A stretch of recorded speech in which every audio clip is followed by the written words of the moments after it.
PTI में इस हवाले से भी अब दड़ेबंदियां जो हैं खुलकर सामने आ रही हैं। बहुत सारे और मामला तो हम डिस्कस करते रहे, लेकिन ये जो मर्दान में हुआ है सर, जिसका भी हम तस्करा कर रहे हैं, ये जो एमपी हैं तारिक कारियानी साहब, बड़ी सारी बातें उन्होंने बड़ी सारी खुल के कर दी हैं। अब मिशाल यूसुफजई के हवाले से उन्होंने कहा, लेकिन उन्होंने ये बड़ा इंकशाफ नहीं किया कि वज़ीर आला ने इनकार कर दिया कि मैं नहीं मानूंगा।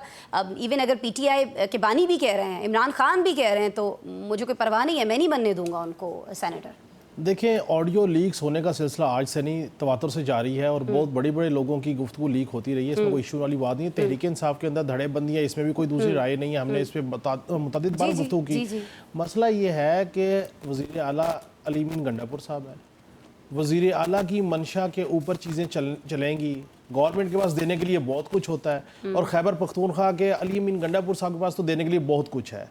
असल मामला मिशाल यूसुफजई का नहीं है। असल मामला यह है कि मिशाल यूसुफजई के ऊपर इतना ज़ोर क्यों लगाया जा रहा है, और अगर मिशाल यूसुफजई साहिबा को टिकट देना है तो बानी जो उनसे हैं वो बहनों के ज़रिए किसी भी ज़रिए से रब्ता हो सकता है, कोई इशू वाली बात नहीं है। असल इशू KPK से असल इशू KPK से 2 सेनेट के इलेक्ट करवाना हुकूमत की जिम्मेदारी है, जिसमें JUIF और हुकूमती इत्तेहाद है, ताकि वो सेनेट में अपनी 2/3 अक्सरियत पूरी करना चाहते हैं, ताकि कौमी असम्बली और सेनेट में 2/3 अक्सरियत पूरी होगी तो 27 में बन जाएगी। देखें ना जी, ये तो कोई इशू वाली बात नहीं है। समर हारून बल्लोर साहिबा जो उनसी वो नून लीग में शामिल हुई हैं और उसी टाइम उनको उन्होंने मखसूस नशिस्तों की MPA की टिकट इशू कर दी है।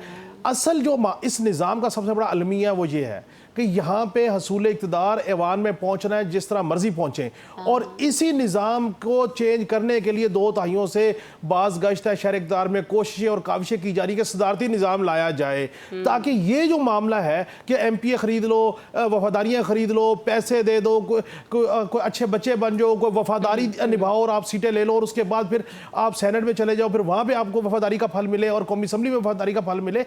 इस सारे जमहूरी निज़ाम का मामला जो है, इसको चेंज करने की 2 दहाइयों से कोशिश हो रही है, जिसका एक हल, एक तजर्बा जो चौधरी आजम साहब ने कहा सदारती निज़ाम है, वो ये है। सो मैं ये समझता हूँ कि अली मीन गंडापुर साहब की मंशा के बगैर सेनेट में किसी और बंदे का इलेक्ट होना मुझे नामुमकिनात में लगता है।